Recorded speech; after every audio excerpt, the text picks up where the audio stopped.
आपले स्वागत आहे इंडिया पोल्ट्री टीव्हीवर। पक्ष्यांचा आज पहिला दिवस, त्यांना घ्यायची काळजी, काय करावं लागते ही संपूर्ण माहिती या व्हिडिओमध्ये आहे।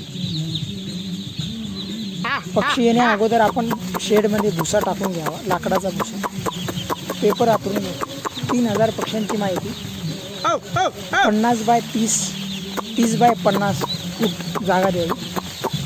गूळ पाणी द्यावे, गूळ पाणी तयार करायचं। तर गूळ किती घ्यायचा, तर गूळ घ्यायचा आहे, गूळ 2.5 किलो 25 लिटर पाण्यात त्याचे पाणी करून लावायचे।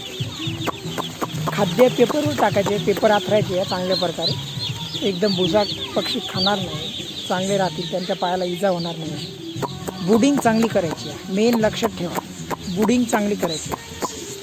सर्वांकडे चांगला उजेड असला पाहिजे, कुठे अंधार कुठे उजेड असला नसला पाहिजे। चांगल्या प्रकारे ब्रूडिंग द्यायची आहे आणि त्यांना गोळा होऊ द्यायचं नाही, यांची काळजी घ्या, बाकी काय नाही। तर हे पक्ष्यांचे फोटो आहे पहिल्या दिवसाचे, नाईटचे, आपण बघू शकता। असेच नवनवीन व्हिडिओ तुमच्यापर्यंत मी पोहोचवेल इंडिया पोल्ट्री टीव्हीद्वारे। धन्यवाद।